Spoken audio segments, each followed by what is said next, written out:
noches, muchísimas gracias por estar con nosotros en este búnker político.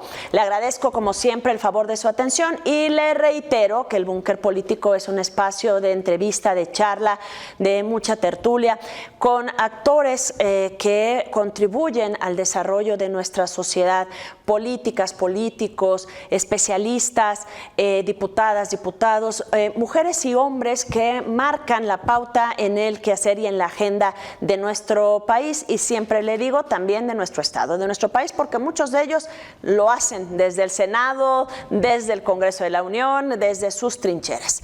Hoy tenemos muchas ganas de hablar de un tema que en lo personal todos creemos que es importante que además lo conozcamos. Está con nosotros la doctorante Lorena Cortés Villaseñor. Ella es doctorante en criminología y en este momento coordinadora de la Mesa de Seguridad y Justicia del Ayuntamiento de Morelia, pero además es también amiga muy querida mía de José Antonio Zamudio. Lo digo primero porque primero las damas, la saludo primero a ella. Querida Lore, gracias enormes por aceptar la invitación y por permitirnos charlar contigo de estos temas. No, hombre, encantada de la vida estar aquí contigo, Lau, a quien conozco desde hace varios años, fuimos contemporáneas en la universidad y es un placer para mí estar aquí con ustedes. Gracias. Igualmente con José Antonio, al que quiero mucho, y a Chucho Marcha. Y a Chucho. Con mucho gusto estar aquí con ustedes. Muchas gracias, Lore. Te agradezco mucho tu presencia. Querido José Antonio Zamudio. Hola. Hola. ¿Que te batean los cafés, mi amiga? Me batea, así es. Amigo, pero es que luego... ¿Pero qué? Defiéndela, ¿pero qué? La voy a defender, por supuesto, que la voy a defender.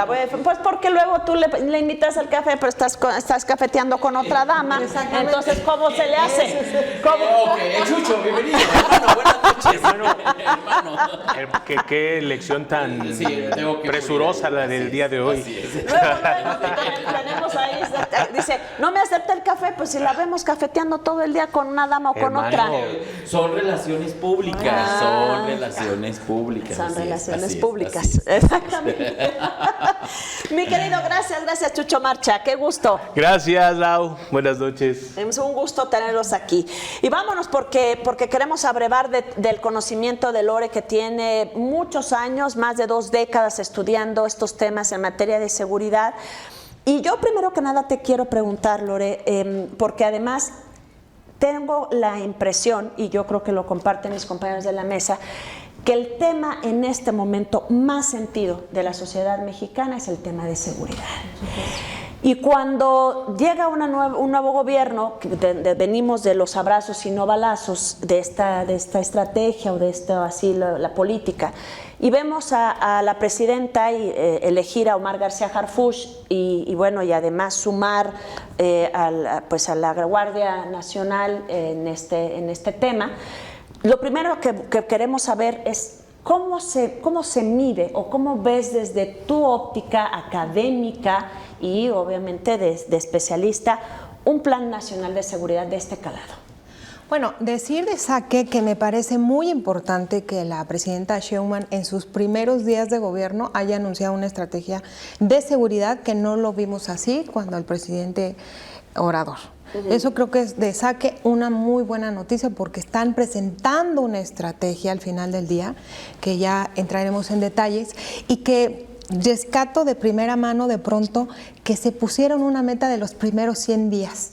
Y eso me parece sumamente interesante y un compromiso tangible, porque precisamente en esos primeros 100 días vamos a ver de qué va, vamos a ver qué tan está fundamentado la estrategia y si tenemos en esos 100 días podamos vaticinar que vamos a tener buenos resultados la estrategia federal. De pronto decirte que Harfuch es una policía de carrera, formado en el paradigma de una escuela, digamos, moderna de proximidad social, un paradigma de policía donde no se queda solamente con la gestión policial de disuasión, que tiene que ver Harfuch está, digamos, capacitado con todos los elementos que hay que tomar en cuenta a la hora de planear una estrategia integral en materia de seguridad, porque entiende cómo funciona el Sistema Nacional de Seguridad Pública, que empieza con la participación ciudadana, con la prevención del delito, con la gestión policial, o sea, todas las policías del país,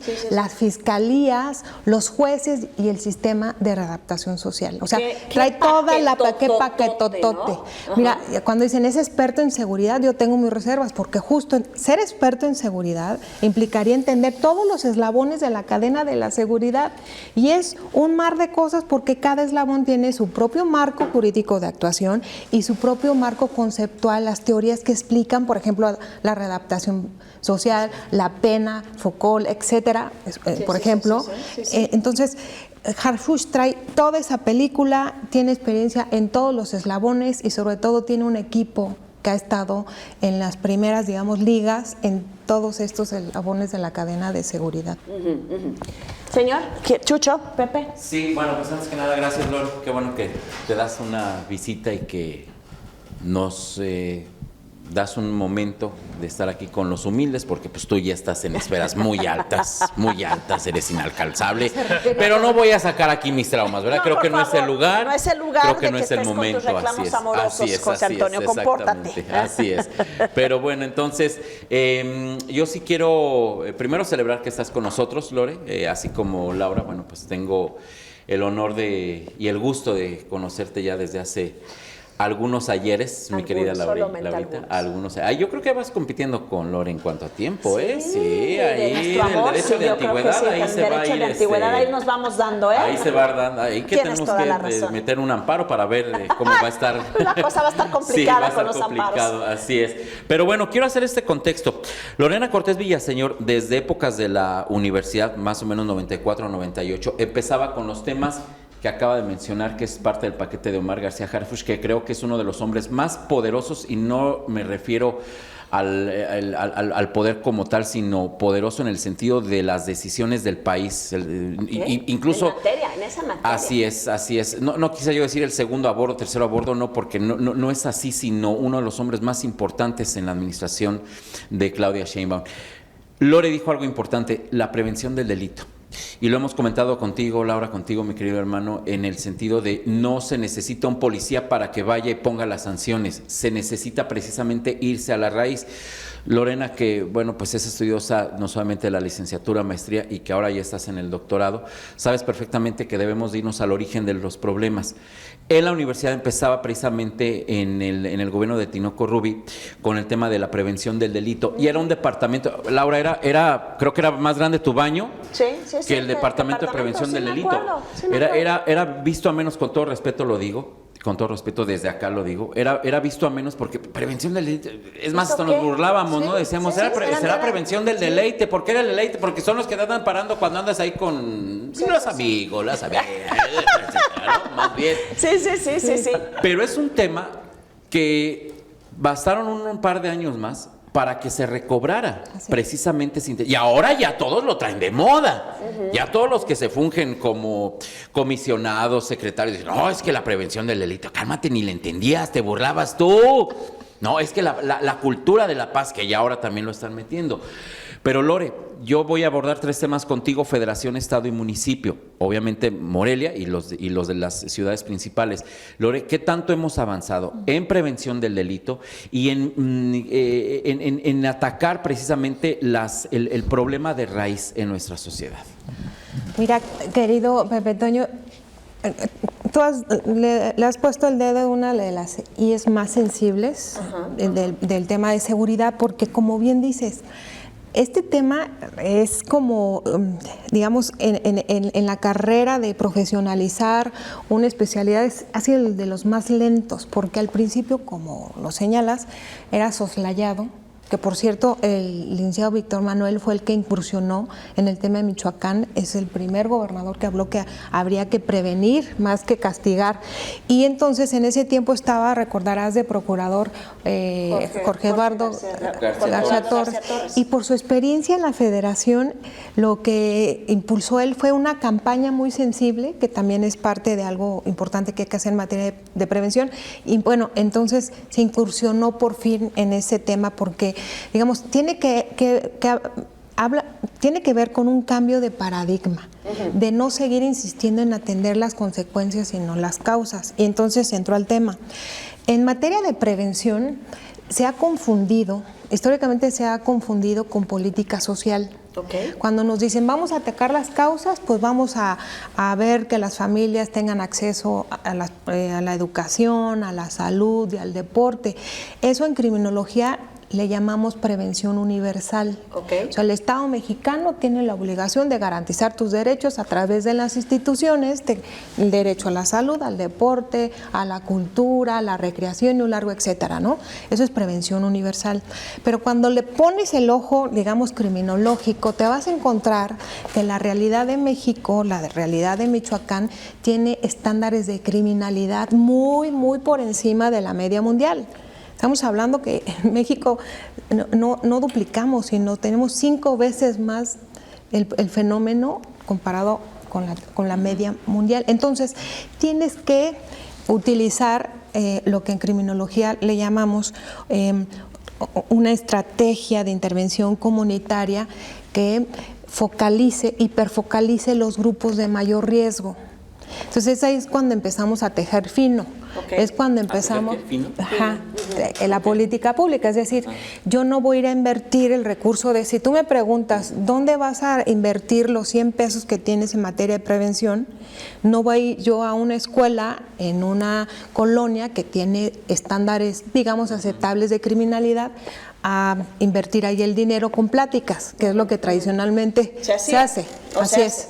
Entonces, ¿qué tengo que hacer? Punto número 1, un diagnóstico para identificar los focos rojos, las poblaciones de alto riesgo, y ahí es donde voy a planear mi estrategia. Entonces, ahí viene, digamos, una de las partes más fascinantes de la teoría de la prevención, porque pasando el tiempo ya nos enseñamos, ya la academia nos dice que hay varios tipos de prevención. La prevención policial, la prevención comunitaria, la prevención social, la prevención psicosocial.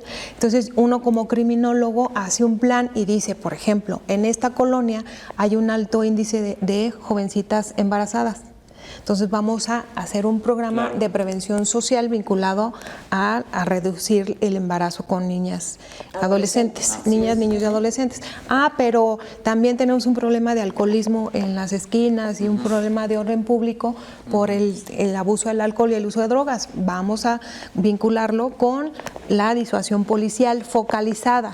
Pero, ¿qué les quiero decir? Que ya sabemos dónde, cuándo, cómo, por qué y qué vamos a hacer. Estás esquemando. Exactamente. O sea, necesitas esquemar, no necesitas irte como a lo borras, pues. Exactamente. Y es lo que tradicionalmente se ha hecho en todas las instituciones, me atrevo a decir que no solamente en el ámbito de la seguridad. O sea, tenemos una falta de metodología, de altos estándares de aplicar política pública en México, y en materia de seguridad no es la excepción. Y en el universo de la seguridad, la prevención ha sido la más soslayada, y que al paso del tiempo, insisto, ya hay lecciones aprendidas, ya hay metodologías aprendidas. ONU Habitat, por ejemplo, tiene una metodología excelente para recuperar espacios públicos. Es decir, recuperar un espacio público y ponerle iluminación es importante, pero no es suficiente. Tenemos que hacer que la gente se apropie de ese espacio público. Por ejemplo, que realmente le guste, que realmente sabe, que se apropie, así es. Porque, por ejemplo, en Ciudad Juárez, ¿se acuerdan? En el 2012 hubo un programa emblemático de Calderón que se llama Todos Somos Juárez. Y fue una inversión de más de 2,000 millones de pesos. En gran medida, rescate espacios públicos, porque tenía un problema grave Ciudad Juárez de espacios deteriorados donde las mujeres eran susceptibles a los feminicidios por las maquilas, etcétera. Entonces construyó cantidad de espacios públicos para rescatar. Gran parte de ellos están abandonados. Hoy. Están abandonados hoy. Cambió la administración y se cambió ya los intereses. Exactamente. Y ese es un tema importantísimo si me das oportunidad de hacer este apunte. Nosotros desde la academia vemos lejos, digamos, de fobias personales o cuestiones partidistas, qué es lo que sí ha funcionado en todos los sexenios. Y quiero decirles que hay un consenso académico de que todos tienen algo que rescatar, digamos, claro. Y algo, por supuesto, que señalar. Así es. Y algo que desechar. Exactamente. Porque al final del día hay que decirlo, no ha funcionado ninguna estrategia, no del sexenio pasado, sino de los 3 sexenios anteriores. ¿Dónde venía? Voy a la pausa y regreso con Chucho Marcha. Por supuesto, estamos hablando de seguridad y la estrategia. Regresamos enseguida.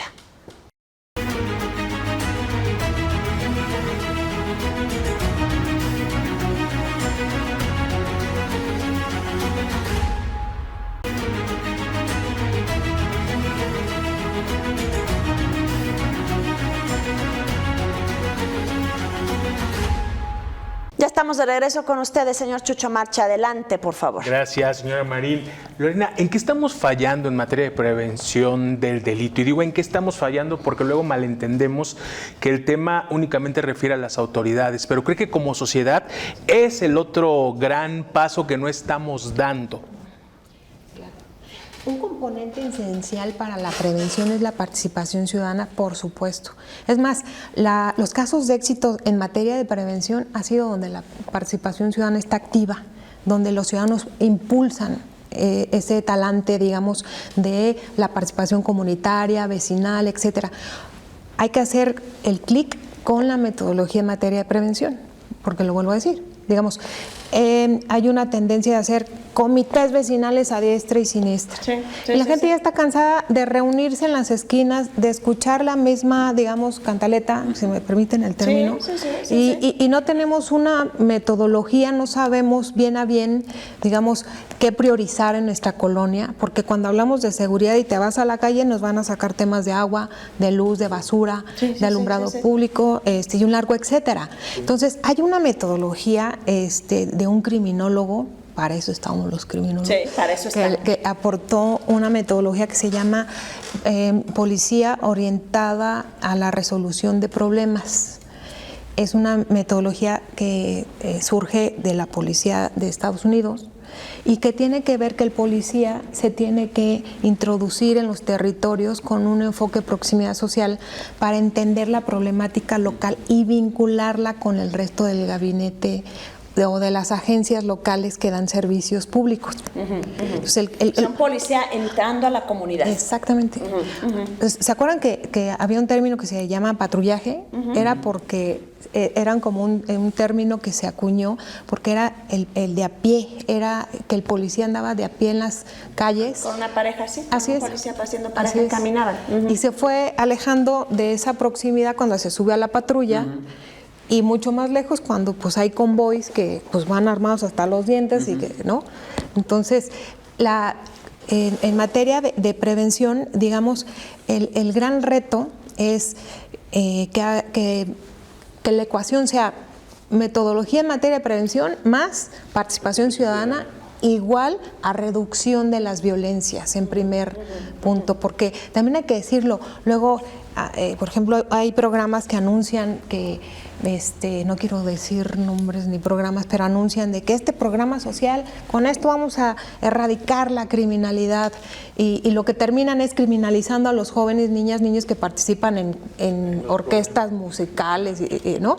Porque con esto vamos a combatir el crimen. Son falacias y mitos que se han creado los políticos, digamos, en el ánimo de hacer alarde de que van a erradicar la criminalidad. Dentro de esta participación ciudadana, un papel importante es el de las mesas de seguridad ciudadana. A mí me llama mucho la atención la gran cantidad de información que logran aportarle a la autoridad. ¿Por qué? Porque prácticamente ahí están representados todos los sectores de la sociedad. Y llegan y dicen, oye, en Tierra Caliente, pues los limoneros siguen siendo víctimas de extorsión. Los carniceros, pues no son la excepción. Los tortilleros, los panaderos. Y así por cada una de las regiones. ¿Qué tan alto es el eco que logran incidir en la autoridad? Porque pues pareciera que escuchan, pero no actúan. Sí, totalmente. Es importantísimo, No haces Chucho, nada. lo que estás comentando. Pues ustedes recordarán, el sexenio pasado fuimos estigmatizados y excluidos de la narrativa y criminalizados prácticamente desde Palacio Nacional. Y esto tuvo implicaciones serias porque me parece, y es una de las, digamos, como de los casos de éxito en otros países.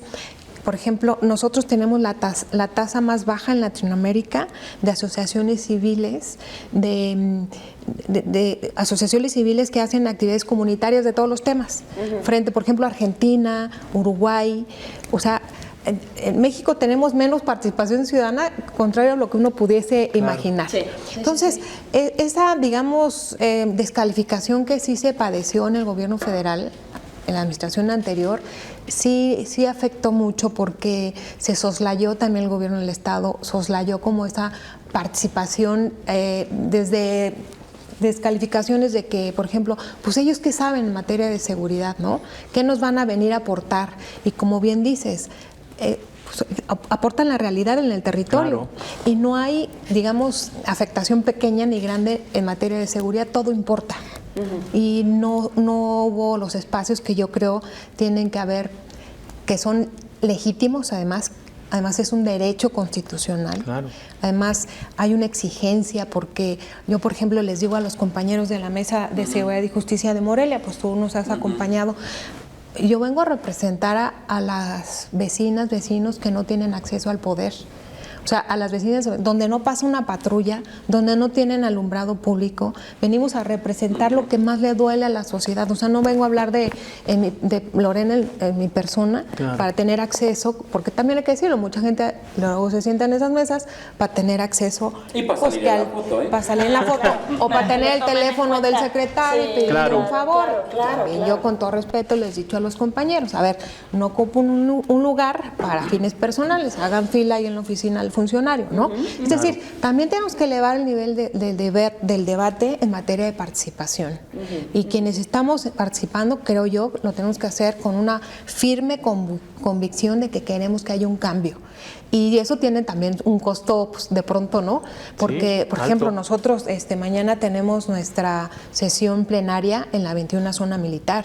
Entonces, me dicen en mi casa de pronto, a ver, te vas a meter en problemas. ¿Cómo es que andas en esos ambientes? Y desde jovencita, lo sabe Pepe Toño, yo fui muy estigmatizada porque me desenvolvía con policías. Entonces era como mal ante la sociedad y mal con mi familia. Entonces hay que también visibilizar esa estigma que tiene la sociedad en contra de las Fuerzas Armadas y contra las policías en general. Y la más, digamos, estigmatizada y criminalizada es la Policía Municipal. Sí. A mí me ha encantado toda la vida trabajar con policías, sobre todo con policías mujeres, donde creo que hemos incidido poquito para mejorar, por supuesto, la condición de vida de las mujeres policías. Porque ese es otro lado humano. Así es. Al volver de la pausa, yo te preguntaría, Lore, ¿qué hacemos? O sea, esta parte decías, si desmenuzamos este Plan Nacional de Seguridad, y decía Pepe hace un momentito, y tocamos base con los temas estatales y locales, porque hay una gran diferencia entre Michoacán y Sinaloa. Hay una gran diferencia entre Colima y Michoacán, ¿no? Y entonces yo creo que debe de agarrarlo desde a nivel nacional y tocar base en lo que se refiere al Estado y al municipio. Pero voy a la pausa y regreso enseguidita, por supuesto, con Lorena Cortés esta noche.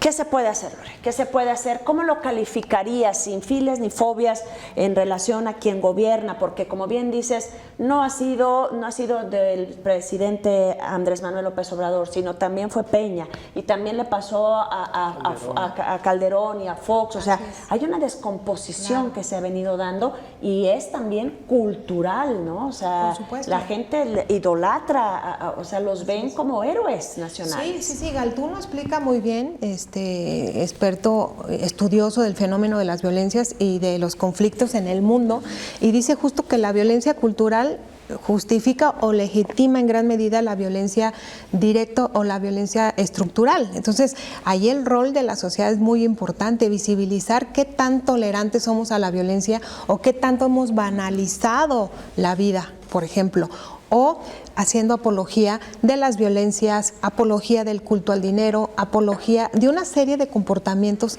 que abonan a esa cultura del narcotráfico, hay que decirlo. Miren, antes de entrar un poquito en esa respuesta, yo quiero que se fijen en toda la narrativa de todos los corridos tumbados, de todos los narcocorridos.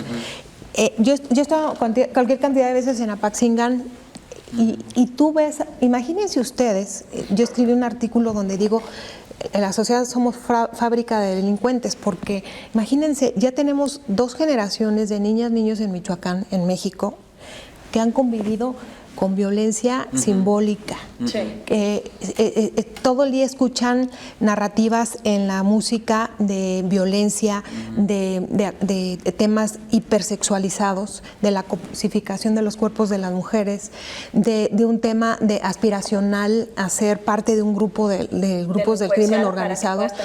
Yo con fines académicos tuve la oportunidad de hablar con un joven sicario privado de la libertad aquí en Morelia, que participó en un cártel emblemático. Yo luego no menciono los nombres de los cárteles porque no me voy a convertir en... Así es, sin mensajera por ningún motivo. Exacto.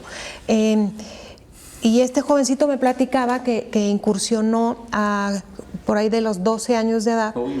Pero fíjate, este chavito de Zamora no tenía, digamos, un nivel económico precarizado que pudiera justificar o explicar, no justificar, explicar su proclive interés a esos grupos. Y él me dijo bien claro, es que yo quería ser parte de ellos porque me gusta traer arma larga y quería que me pusieran un uniforme. Esa era su aspiración. Entonces, navegando más hondo en su perfil del joven, pues le pregunté, a ver, ¿qué películas te gustan? ¿Qué música escuchas? Y te vas dando cuenta pues que son generaciones que crecieron en medio de una vorágine violenta por donde le quieras ver. Óscar Valderas, especialista en seguridad, hace unos resúmenes y unos estudios interesantísimos sobre apologías. Hizo uno de la música. De verdad es impresionante cómo hay un arraigo en términos de una cultura musical vinculada a grupos del crimen organizado.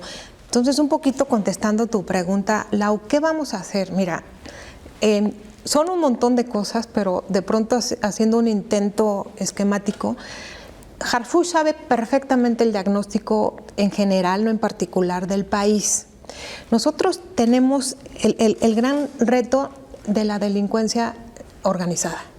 Y ahí es un tema de la federación, de inteligencia policial, y yo me atrevería a decir lo que dice Eduardo Guerrero, de una colaboración más estrecha con Estados Unidos, inclusive con países de Europa, inclusive con Canadá. Él le llama el Tratado Internacional del Combate de las Drogas, algo así, no recuerdo, pero Eduardo Guerrero lleva este tema transnacional para avanzar.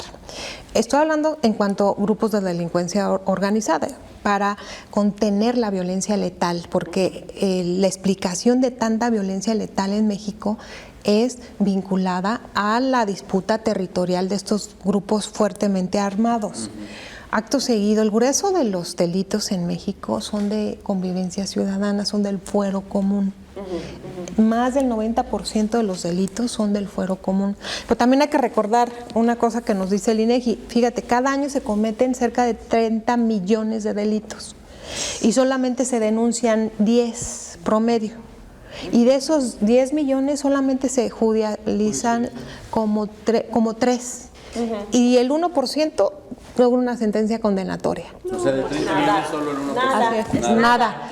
Cuando ves esta película, entonces dices, ¿por qué la reforma no la hicieron? No fue focalizada a las fiscalías, porque ahí está el cuello de botella. Yo he hablado con muchos jueces penales para entenderle al tema y de verdad no tiene ciencia, pero tienes que saberte el caminito de la justicia, de acceso a la justicia. Y tiene que ver desde que un policía municipal no sabe llenar su IPH, su informe policial homologado. Esa es una herramienta valiosísima para que tenga elementos el fiscal para poder integrar una carpeta de investigación y en consecuencia judicializarla.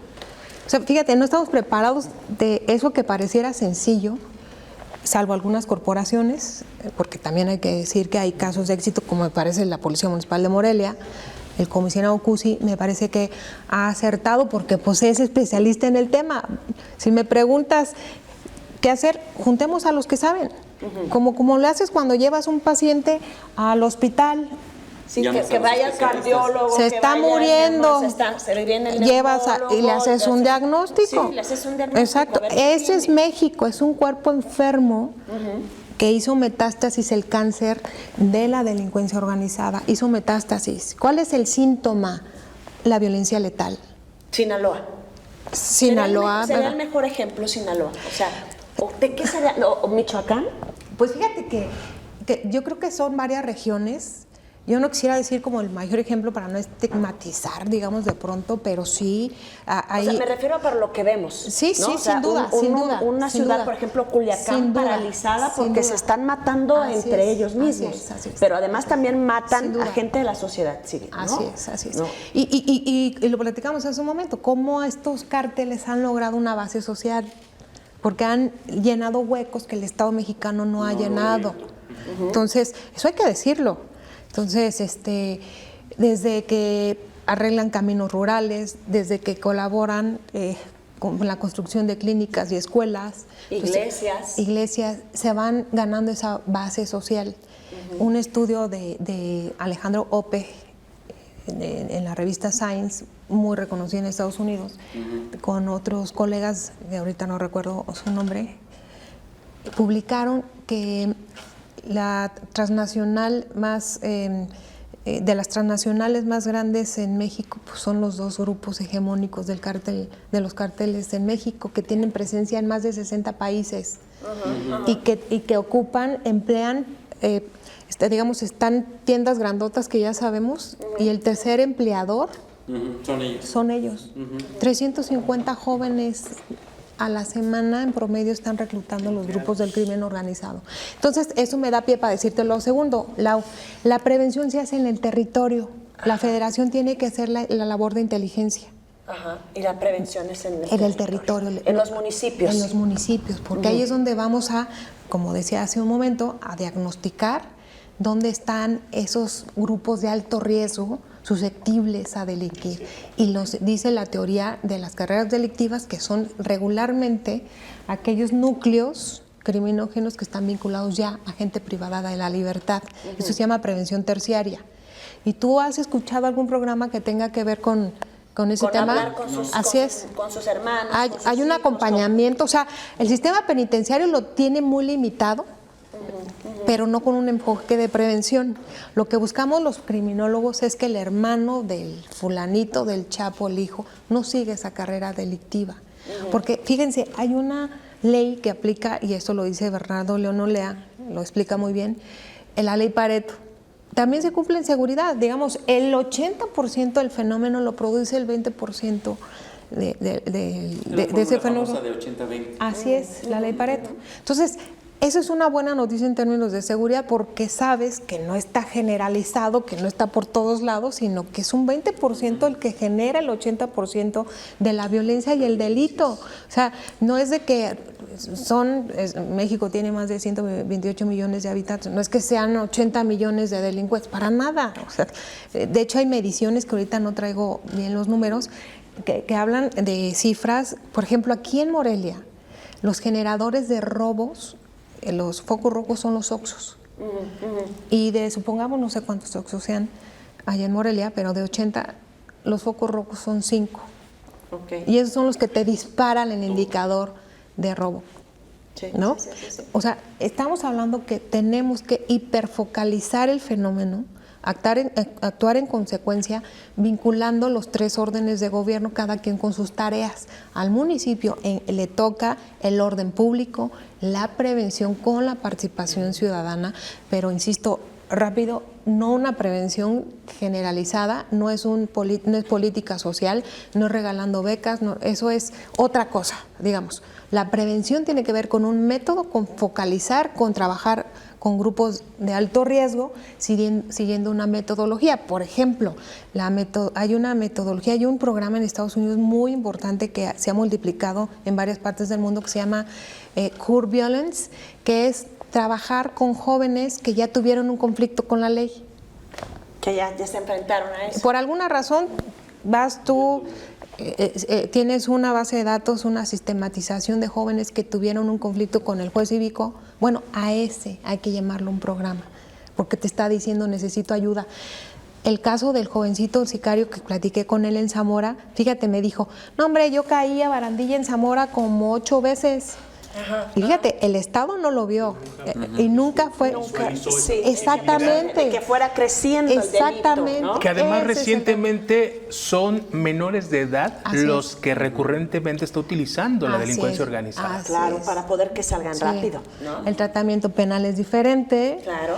Pero además hay un tema muy doloroso, digamos, lo están viendo como un tema de desechables, porque hay que decirlo. Carne de cañón. El modus operandi, yo ahí tengo dudas muy serias de los grupos del crimen organizado, está transitando hacia la desaparición forzada. Entonces, estamos en el peor de los escenarios. Sí. Los captas, pero después los desapareces, los matas. Y hay la consigna de no dejar los cuerpos para que no suba la estadística. Para que esto no sea, para que no sea alarmante, ¿no? Para que no por calentar la plaza, como le llaman ellos. Por eso tanto desaparecido, sí. Voy a la pausa y regreso enseguida. No se me vaya, que tenemos más. Es de terror.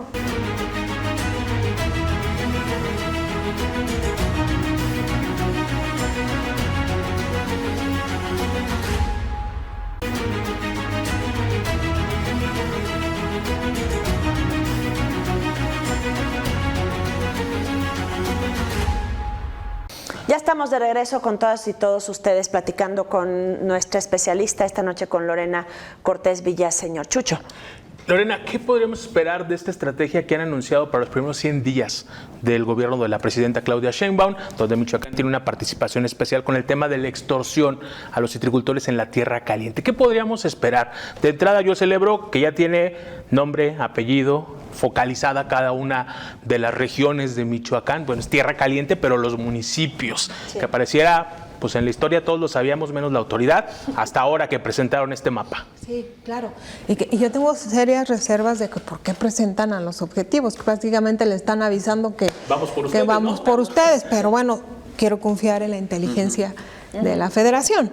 A lo mejor ya los tienen identificados, no sé. Mira, yo creo que lejos obviamente es legítimo esperar, uno como ciudadano, digamos, esperar a que sí se revierta el indicador de homicidio doloso en todo México, en Michoacán, y el tema de derecho de piso y extorsión que tiene sometidas a varias regiones del estado, y que ese tipo de delitos escalan a violencia letal, son precursores de la violencia homicida. Entonces, yo creo que está la Federación emplazado sí o sí en estos primeros 100 días a ver a estos objetivos en carpetas de judicializándolos. Sí los tenemos que ver porque lo anunciaron. O sea, yo esperaría que estos objetivos sí los presentaran ya con una carpeta de investigación vinculados a proceso. Sería lo menos, porque ya lo anunciaron, ya están, digamos, pusieron, y eso también la vara ellos solitos, ¿no? Sí. Y en términos de inteligencia, pues es uno que están anunciando que también hay que decirlo. Acuérdense que anunciaron un gabinete alterno, que eso es súper importante tenerlo en el radar, porque a mi juicio plantea serias dudas, digamos, porque es utilizar a la UIF, que en estricto sentido es una herramienta evidentemente de investigación en este ámbito, pero ahorita ya que lo anuncie como un gabinete alterno a seguridad, la UIF, el SAT, logística de Pemex, etcétera, me parece sumamente interesante, pero sumamente digamos, peligroso por eventualmente el uso discrecional que se le pueda dar. Y que a cualquiera le puedan colgar. Porque esto va junto con pegado con la prisión preventiva oficiosa, que ya fue aprobada por el Congreso. Sí. Y que, por ejemplo, acuérdense de los delitos, estamos hablando de delitos electorales hasta delitos fiscales, que a lo mejor te empapelan, es un decir, porque... Sí, porque les caes mal, ¿no? Porque comprobaste con un ticket de Oxxo alguna, ¿no? Sí, o sea, esas son las serias dudas que plantea este escenario, porque no estamos tampoco hablando de altos estándares de legalidad y de transparencia en los procedimientos judiciales que hemos visto, ¿no? Entonces, ojo con eso. Nada más yo esperaría que sí hubiera, particularmente en el caso de Michoacán, ese tema de vincular a los jueces a proceso con estos objetivos. También hay que entenderlo en medio de la reforma al Poder Judicial, que es un gran tema que también plantea fuertes dudas, porque imagínate, yo tengo amigos magistrados, ayer estuve hablando con uno y me dice, a ver, imagínate, sabemos que en 2 años nos corren. ¿Sabes el paquete de investigaciones que tienen? ¿Sabes? Torres. Que le abren la puerta a la ilegalidad. Porque hay que decirlo, la corrupción no se combate por decreto presidencial. Tienes que implementar mecanismos internos que estén monitoreando con los más altos estándares, porque la condición humana no es perfecta. Sí, y es susceptible. Para empezar. Claro. Entonces, les abrieron ahí, no lo digo yo, o sea, digamos, son lecturas que sí hay que tomar en cuenta a la hora de tener, pues, una digamos, una perspectiva de lo que se pueda venir, ¿no? Dos cosas. En el ámbito estatal, para el gobierno del Estado de Michoacán, ¿cómo viste el cambio luego de que saliera el general y con este nuevo secretario, Oseguera? ¿Y qué le falta, qué le quitas, cómo ves? Pero también lo mismo para Morelia. Cusi debe de seguir. ¿Qué le falta? ¿Qué le quitarías qué le pones, qué le agregas en tu óptica? Mira, yo en mi humilde opinión, digamos, la Secretaría de Seguridad Pública es una institución en decadencia de varios años para acá. Yo me atrevería a decir, desde que se inició no ha habido una estructura funcional, y mira que yo participé como ciudadana con cargos ahí. Digamos, ha sido una institución que ha venido a menos, si me permiten el término, en muchos aspectos, sobre todo la formación policial. Imagínense ustedes controlar a más de 4,000 agentes de la Policía Estatal. Vuelvo a decirlo, no son con buenas intenciones ni con decretos. Ahí sí tienes que actuar con los máximos estándares de control, de capacitación, de rendición de cuentas. Hay una comisión que así es. Están haciendo, exactamente. ¿cómo lo están haciendo? Y no tiene tampoco ciencia. Agarras a los expertos, a los que saben, a que pongan orden y acojan las mejores prácticas internacionales para hacer una gestión policial efectiva. Ahora, hay que decirlo, a mí siempre me preguntan de que cuál sería el mejor secretario de Seguridad Pública o el mejor procurador, y siempre digo que retomaría varias cualidades que de Jorge Eduardo, que de Juan Antonio Magaña, etcétera. Pero un elemento muy importante es que tenga el respaldo del gobernador, y el actual secretario lo tiene. 100%, lo que, si me permiten, yo no vi, digamos, con el general Ortega, que también me pareció que no fueron las formas de hacer ese procedimiento, digamos, de pedirle la renuncia. No me meto más allá porque desconozco, digamos, cuáles fueron los motivos, pero de pronto me parece que no fueron las formas, y que uno de las ventajas, por decirlo de alguna manera, del actual secretario es que tiene todo el apoyo del gobernador, y eso es muy bueno cuando eres titular de una institución como estas, ¿no? Ahora, del comisionado Alejandro González Cusi, pues él se ha especializado en este ámbito tan álgido. Él viene de una experiencia muy importante donde logró dar resultados en Colima. Entonces viene lo que le llaman la versión 2.0, y que es un paradigma que tenemos que entender y que tenemos que hacer socializar, porque estamos acostumbrados a ver a los policías enfrente de corporaciones. Entonces este modelo es de un comisionado que que viene justo a fortalecer la institución con las mejores prácticas internacionales, el acompañamiento que ha tenido USAID con el modelo de seguridad ciudadana que propuso el comisionado Cusi. Es bien importante, USAID no trabaja con cualquier corporación que no tenga idea, digamos, que no sepa lo que... Así es. Entonces, certificar una corporación policial como lo lograron hacer en el municipio de Morelia con la certificación de Certipol, de verdad es interesantísimo porque estás hablando, cuando hablas de una certificación, estás hablando de estándares que tienen que cumplir los policías a la hora de otorgar su servicio, el servicio de policía, como dicen en Colombia.